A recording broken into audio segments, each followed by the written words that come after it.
Hey guys, and welcome back to the MacHeads podcast. I know I've been gone again, but I've had a back catalog of things to cover, and I went to Florida, which was pretty crazy. So this one's going to be a wild episode because I'm covering Brat Deluxe as well as new thoughts that I have about the album. Oh, and the killer reception that it's been having. I ironically also met Camila Cabello, and I attended a boat party to celebrate C XOXO last Friday in Miami, so I'm going to talk about that too. We're also going to discuss about whether or not Fun Pop is finally back before I close out with some movie discussions. So buckle in. I don't know how long this episode's going to be. It depends on my attention span. It might be long, it might be short, but this is a loose podcast. Not much visual elements, just me talking about pop unfiltered. I've decided for now that these podcasts are just to cover pop news as it happens, random deluxe drops that I don't want to do videos for, fun, crazy adventures that I have on top of the vintage reviews, which I'll start up again next week with Loose by Nelly Furtado. I've been promising that one forever. I've been re-listening to that record. It slaps so hard. But also, I'm going to recap what I've been watching lately, movies and TV. Feel free to give me recommendations because I adore movies and TV. Heck, I write it. But yeah, no, let's talk about Brat Deluxe. So Charli released a deluxe version of Brat. It's Brat, and it's the same, but there's 3 more songs, so it's not. It includes Spring Breakers, which did not end up like Taxi and is a legally available fan favorite.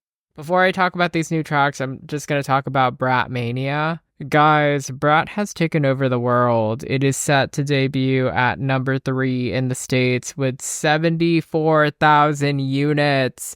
This is huge for Charli XCX. Mind you, Doja Cat's last record, a record with its own number 1 hit, like a multi-week number 1 song, only debuted at 72,000. No shade, of course. I love Doja. I love Scarlett. I adore that record. I think it was in my top albums of last year. I'm just amazed that Charli was able to pull this off. Like Charli's team and everything. I mean, the promotion cycle for Brat, I think that it's kind of going to be a blueprint for artists that are more fan focused, that aren't necessarily focused on chart success, which isn't a slight at all. I mean, like, I think it's better to just have your own fan base that will be there for you till the end of time than it is to chase hit after hit and live or die by the hands of the general public. Something that I do hope that a couple of other artists that I really do adore get the memo on, because you don't want to end up having to be an artist that has to do like the Vegas residencies. No shade again. I mean, if you're doing a Vegas residency, you're making a lot of money. Or end up, hosting those TV shows or like being a judge on a singing show, which again, great side hustle, but like when you start as a pop star, I don't think anyone really dreams of doing that stuff. It's like something that happens to you later on that you really just do because you want to continue your lifestyle, or maybe you're just really over it. Charli was just meant to perform on stage. She was meant to be at clubs. I mean, she started her career that way. So to see her be celebrated, to see her get her flowers, that just means so much to me as a long-standing fan. I have been there since like True Romance 2013.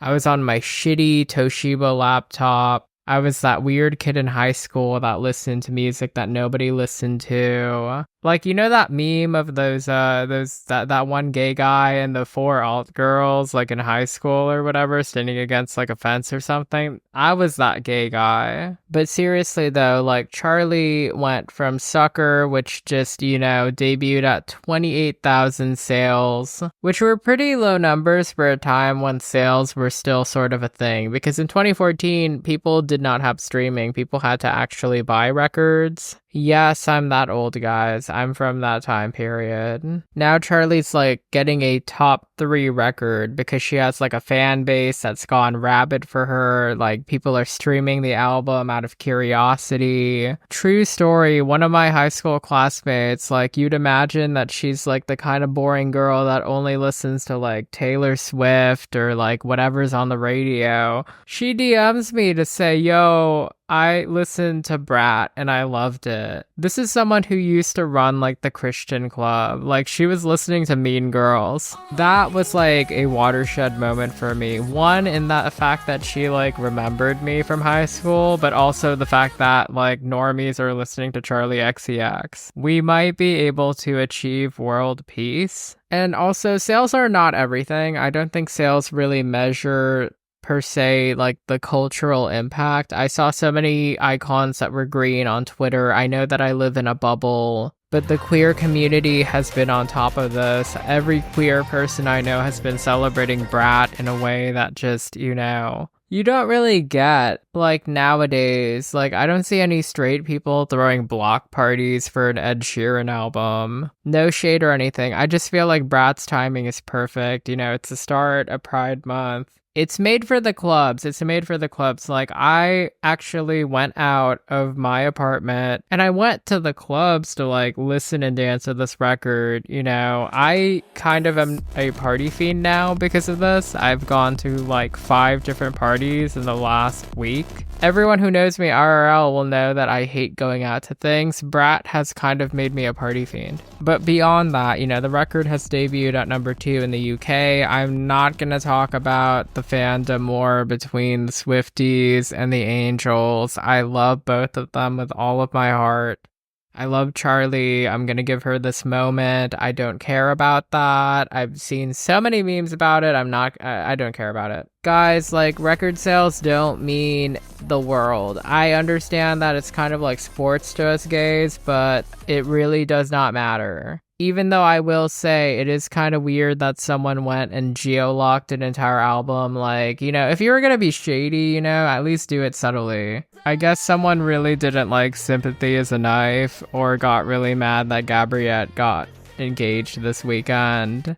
Still, I'm just here to celebrate Brat, which is the top record of the year on Metacritic with a 95 score, which is insane to me. We are living in a time and world where Charli XCX is finally getting the respect that she needs. I started my music commentary on this channel. This channel used to be a movie review channel. It did relatively well, but then I pivoted to music because I made a video about why Charli XCX should be bigger. And I think I could say Charli XCX is finally bigger. Not that that matters. I think she's truly an artist, which is like one of those things that you'd never expect to really say, but pop is an art form and she does it so well. That was like 6 years ago when I started the channel and I started to be a little bit serious about it, but not too serious. It was a time where Charli was struggling to secure her 3rd record release. She had just had 2 acclaimed mixtapes. XCX World had just leaked and she was stuck in opening act hell. I mean, she was everyone's opening act. It was like surreal seeing her open for Halsey. And she did an amazing job opening for Halsey. I had attended the Hopeless Fountain Kingdom tour in 2017. There was this one really cute, tiny little gay that had a Charli XCX t-shirt and he was like living for boys.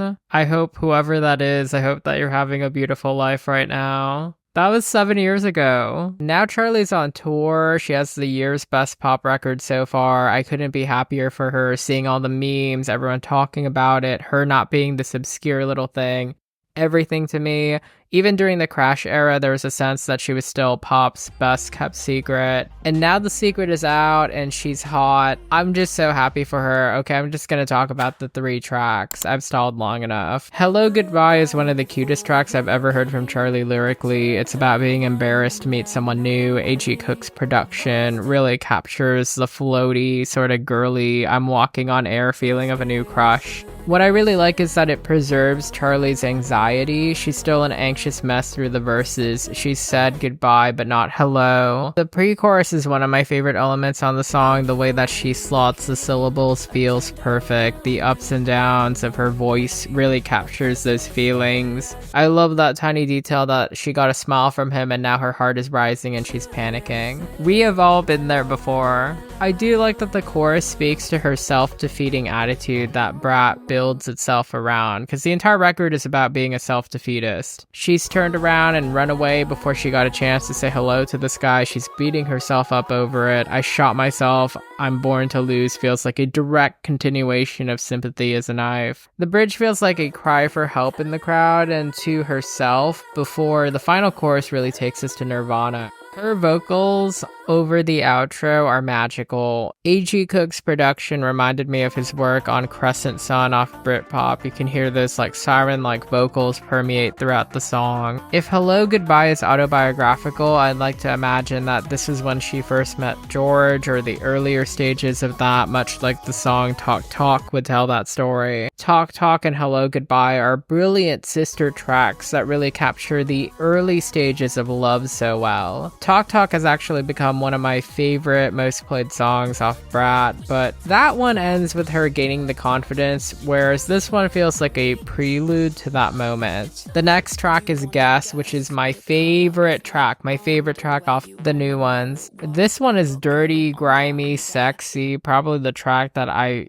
feel really just most embodies the title Brat. In this track, she teases the listener if they're guessing what color her underwear is or what's going on down there. She really does what I think Kim Petras wishes that she'd done on Slut Pop. Full shade, Slut Pop is like the one project I do not like from Kim. The original Slut Pop. Slut Pop Miami's an improvement, but just a little bit. I really feel like Guess captures that Europop trash vibe that she's going for, but with like this gusto that really feels authentic. The real difference does come from the Dare's production. I feel like the Dare is a really good producer. The way that they mess with the synths and mix her voice in, there's just something very textured about it. The song feels like an uncovered relic from the aughts, like a really obscure song that you swear you've heard before, but you never did. Likewise, the lyrics tread very camp without being garish. There's like some restraint through the innuendo and the delivery, which really does make it work. The chorus is killer. When she sings, I think he's with it. She's like passing the mic over. I want to say that the bridge is my favorite part. It's just perfect. It's explosive. It's dynamic. I've seen some really badass challengers edits to it on TikTok. This song really works particularly well in the club. Like, I went out one night and it rocked the house. Like, I mean, it was shaking the doors.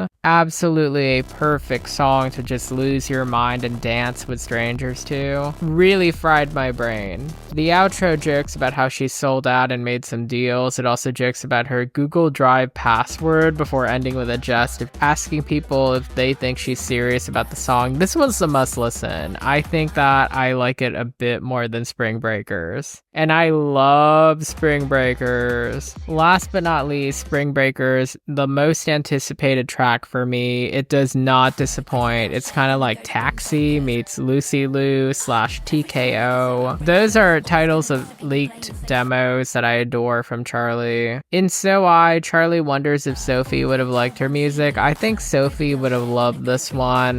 AG and Easy Fun just really kill it on the production. This one's like a Grammy diss track, which I think is really ironic because Charli might actually end up nominated this year. It's a direct reference to Harmony Korine's insane cult classic Spring Breakers, which came out when I was like 16. It even samples Every Time, which is a song that they sing in the movie. This song is an insane story about blowing up the Grammys. Outrageous in the chorus is probably another Britney reference. It's a deep cut from In the Zone, the same album that Every Time is from. I really love the 4, 3, 2, 1, see you later. That pays off the detonator line earlier. Her rhyme scheme in the chorus is immaculate, and the post-chorus just goes hard. This track is a love letter to all the angels. Like, she name drops the Vroom Vroom, she name drops the Staples Center where they used to hold the Grammys in the past, making fun of her worst dress list appearance. And then she talks about pouring gas on the red carpet and blowing it up. My favorite line has to be, "Police went boom, boom, boom, boom, clap, and I laughed when the bodies went splat." That one had me gagged. First for joking about her biggest hit, and then also the gruesome picture of her blowing up the Grammys. And then she talks about being sent to the police car, and then you can hear the actual sirens in the back. That last little couplet, now I'm on the news with the DUI stare, who cares? Her confidence always gets me every time. And then that second verse switch up where she goes all robotic as she puts on this like fake girl persona to play into wanting to win an award. It's just so funny. She writes these really funny, sincere lines about how she'd cry and thank God and never misbehave, and then she goes back into that chorus like she just does not give a shit. She knows that it's all bullshit. Like, okay, I adore Grammys. I love it when my artists win them, like when my faves win them, but like the amount of work and like campaigning and all the stuff behind it, a lot of the times it's just politics, guys. I feel like post-Crash not getting any recognition despite being a palatable, pretty safe, well-made pop record, I feel like that's what spurred this track.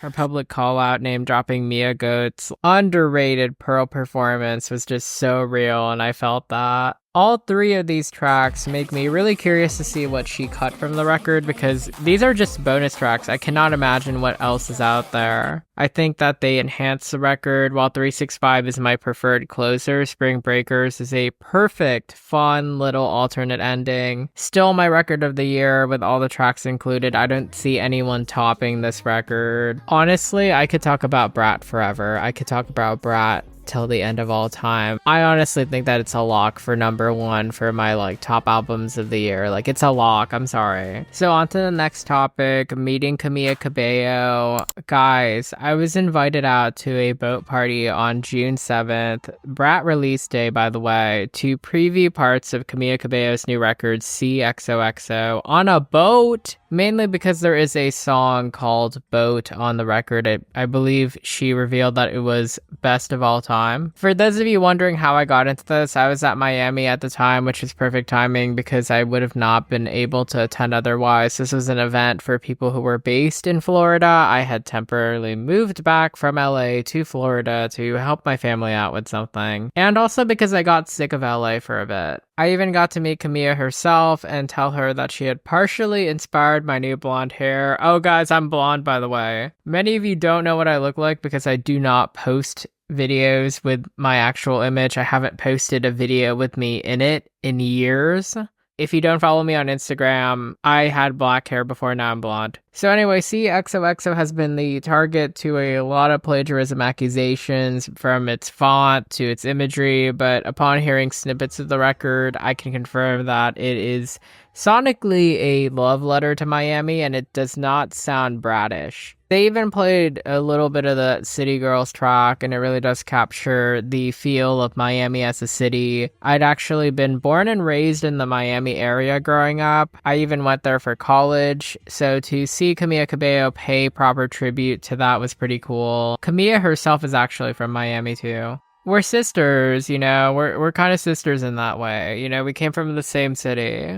Camila performed a sampler of the record. I'm not sure if I can share all too much of the footage with you guys, but the energy really makes me think that she really does mean that this is her most personal record to date. One thing I will note is that Eljohn's production throughout makes the record feel a little bit fresh. For those of you who don't know, Eljohn actually also worked on Brat. He also worked on Capri Songs by FKA Twigs, but he's a little bit restrained, as far as I know, at least on what I heard. Camila is just really a sweetheart who took her time to interact with just about everyone who attended. I brought my sister Phoenix, who some of you might recognize from when I used to be a Twitch streamer. They'd been a huge fan of Camila back in the day, particularly for that debut record, which I thought was pretty good. And I think C XOXO might actually top that record, if what I listened to has made it on the final record. Though I will say that those two Drake features were not the move. She probably had these lined up way before, you know, the Kendrick beef happened.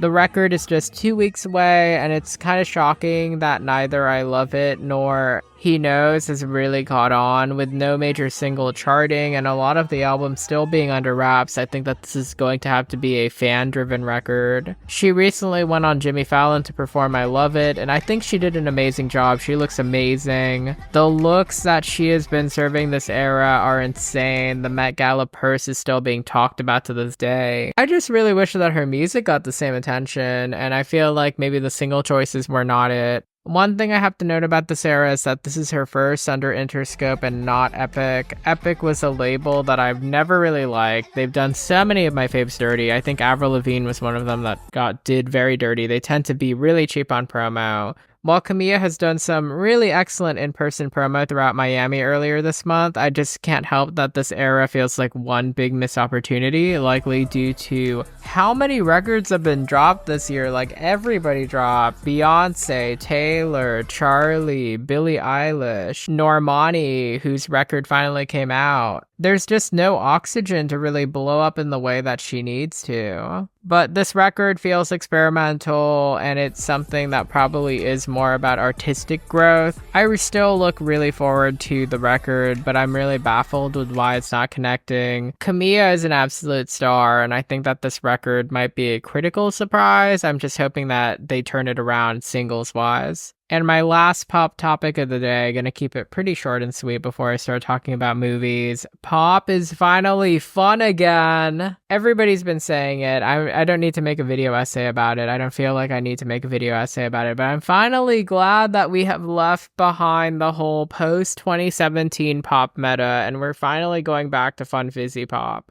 2017 was a pretty good year in music, honestly. I don't think it was like the worst year ever, but for pop music, it was the apocalypse. I mean, like, pop just, went full on dark. The maximalist 2010s pop that I fell in love with, that I feel like all of you guys love, just disappeared. We haven't gone back there yet. I feel like we are on our way back there. This is more closer to the mid 2000s sort of like R&B pop.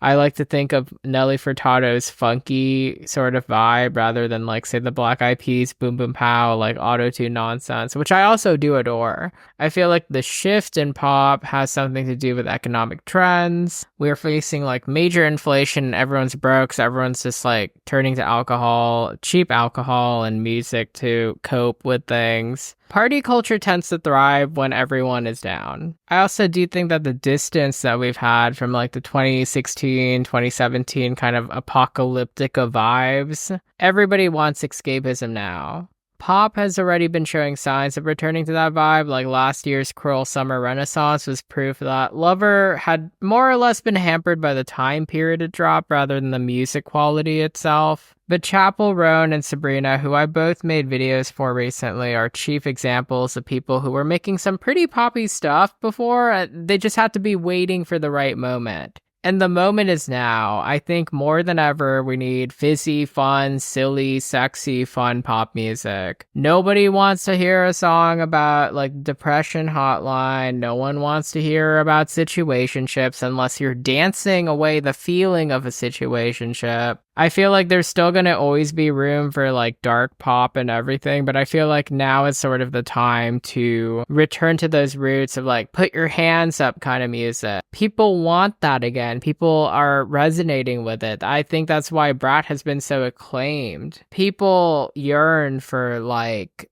not meaningful music. I feel like non-meaningful music is the background noise to meaningful moments. How many of you have had like an insane party moment where like the saddest shit is happening in front of you and like party rock is playing in the back, so you like kind of just go back to dancing? That's kind of like what 2024 is all about. The people yearn for fun. I really adore espresso, which I'm pronouncing correctly. In my video, I pronounced it espresso, which many of you guys like came after for me on. Jokes on you guys, that helps the algorithm. Maybe I do mispronounce words for the meta. Maybe. No, not really. I just mispronounce words. But still, espresso being a hit is just proof to me that like everyone is done with like, sad ballads about your ex or like songs listing like things that you like, and like there's always going to be a place for that, but like right now we really need that music, the music that you like hear and you just get up to. I hate to say it, but I knew that pop had died when the song The Middle came out. That was like the first time that I felt pop die. You know what that song is, The Middle, the one that goes, baby, why don't you just meet me in the middle? That's when I knew Pop was dead. That's when I knew Pop was dead. Just because like that song had been like copy pasted, repeated. I'm pretty sure Zed released that song like 5 different times. It felt very of the era. Like it was like restrained. Like there's like some fun to the song, but like it's like retail music friendly. It's kind of like Everything Is Awesome, but not a fun version of Everything's Awesome.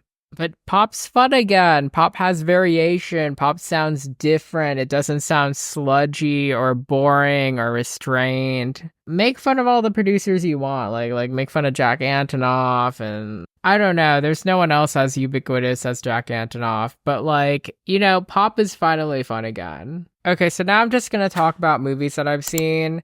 Recently, the box office has kind of been a disaster, but it's roared back to life with Inside Out 2, which is probably going to debut to like 150 plus. I had just seen the movie the day of this recording, Friday, and it was a really cute movie. It was not as good as the original. The original is like a classic. The original is like a movie that I loved. Like when I saw that movie, I bawled my eyes out in the movie theater. This one was cute. This one was pretty cute. But, like, it just did not connect with me because this one was about friendship and anxiety. It was not about, like, family the way that the original one was. Like, there's no real emotional manipulation, which makes this, like, a more genuine film because the last one, really, they were just trying to get you to cry. Like, there was, like, a cry meter on the sideboard. This one, maybe you cry, like, once or twice, but, like, it's pretty fun. Maya Hawke was really good in this. Like, she plays anxiety, which is the only developed new emotion. There's like other ones like embarrassment, ennui, which needed some more time.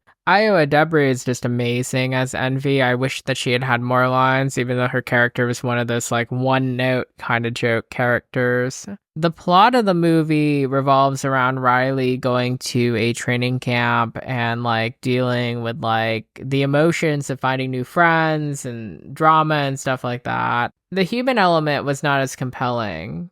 The emotions get sent off. Like the trailer basically tells you what happens. The emotions get sent off to the back of Riley's mind, and they have to like recover this magical orb or something and like restore her sense of self. There's some really cool world building. Like they introduce like a bunch of new elements. There's this really cool, beautiful sequence where they go into like the core of Riley's being, and there's like strings that connect and kind of form who she is. They do reveal that humans kind of get to control things. Like emotions don't completely control the humans, which I thought was a pretty nice little like meta note. Oh, and there was a scene about like the poor conditions that animators face and them going on strike, which I thought was really funny because ironically enough, this is a major studio. The movie just falls apart in the third act though, because it's very predictable, like you know where everything's going.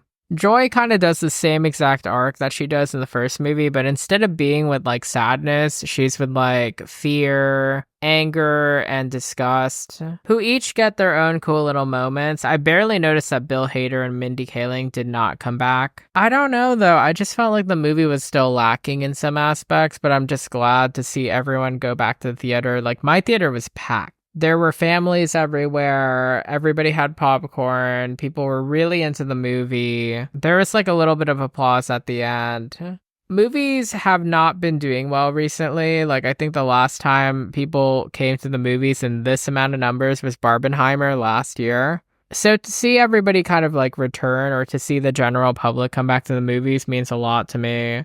I will say that this is a better sequel than Incredibles 2. Incredibles 2 was pretty decent, but like it was not worth the wait. This one had like an almost 10-year gap, and this movie wasn't necessary. It still isn't necessary. This movie's like an extended epilogue to the first movie. But I am glad though that it exists, and it is it's like a decent watch. I feel like it's something that you should go see in the theater just because of how pretty it looks. There's a sequence where they go into a brainstorm that I don't think would look good on a TV. I don't think this is going to Disney Plus for like at least 6 months, which is probably what they should do for more movies, because honestly, the reason why the other movies tanked, part of the reason why movies have been tanking is because everyone knows it's going to be on streaming soon. Speaking of movies that are now on streaming, The Fall Guy. The Fall Guy was one of my favorite movies recently. I saw it twice.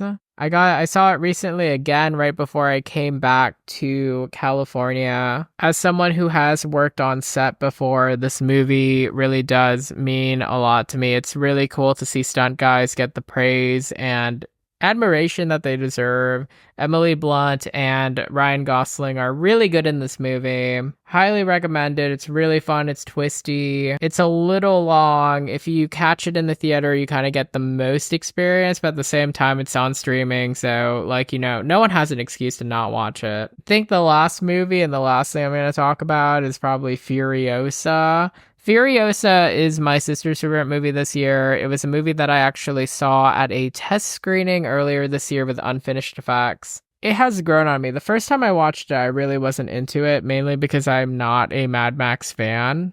But upon seeing the final version and all of the details and effects and care that was put into it, I am so sad that it didn't do well. But also, like, Anya Taylor-Joy was not utilized to her maximum potential here. Like, she barely really gets to speak because the movie is more focused on, like, visuals rather than dialogue. The stunts look really good, and the movie dovetails right into Fury Road in a, like, instantaneous sort of manner. I think it ends right as that movie begins. There are no real spoilers because, like, I mean, it's a prequel, guys, sorry. Is it as good as Dune? Not really. I did not think it was as good as Dune. Wait. I just realized there's like another movie that I kind of want to talk about, and that is If. If is a movie that I thought was going to be like a bootleg Foster's Home for Imaginary Friends, and it pretty much is. It is not a better version of that, but it is a movie that it's an original movie technically by John Krasinski, who did those like A Quiet Place movies and was Jim on The Office. That movie is emotionally manipulative in a way that I kind of expected from like Inside Out 2. There's this whole like fake cancer disease kind of fake out thing that happens with John Krasinski that just had me rolling my eyes the entire time, and like there were like obvious twists. Not really a good movie, but like I don't know, that's the kind of movie that I would wait for on streaming. This coming week, I will be seeing Yorgos' new movie with Emma Stone. I forgot what the title was, something Kindness or whatever. I can't wait to see that. And then I think the following week is A Quiet Place Day 1. This summer is just not good for movies. I feel like the strike really delayed what was going to come out. I feel like Deadpool is going to be the next big hit. But like, yeah, send me whatever movies you want me to watch or whatever albums you want me to listen to. And I think I'm gonna just like make this section kind of your section. I recently got a few emails from some artists who shared with me their EPs that are coming out. So I might do that here too. I might just cover people who want me to review their like work.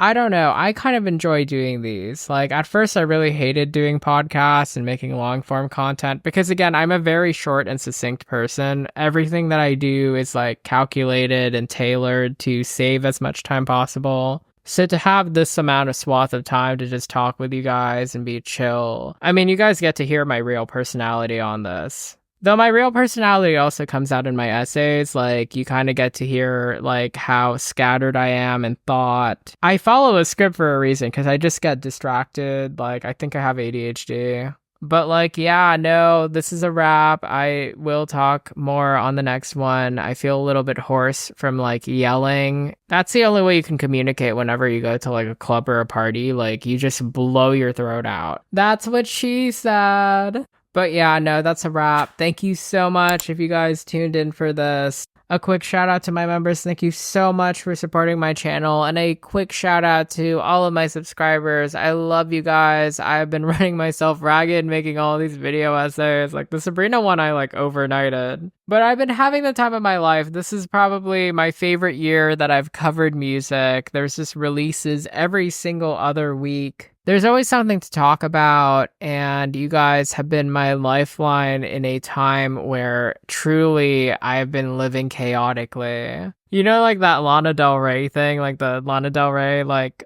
ride thing? Like, I have been living the Lana Del Rey ride lifestyle. I've also been living very Von Dutch. But yeah, I will see you next video. I love you guys. Bye.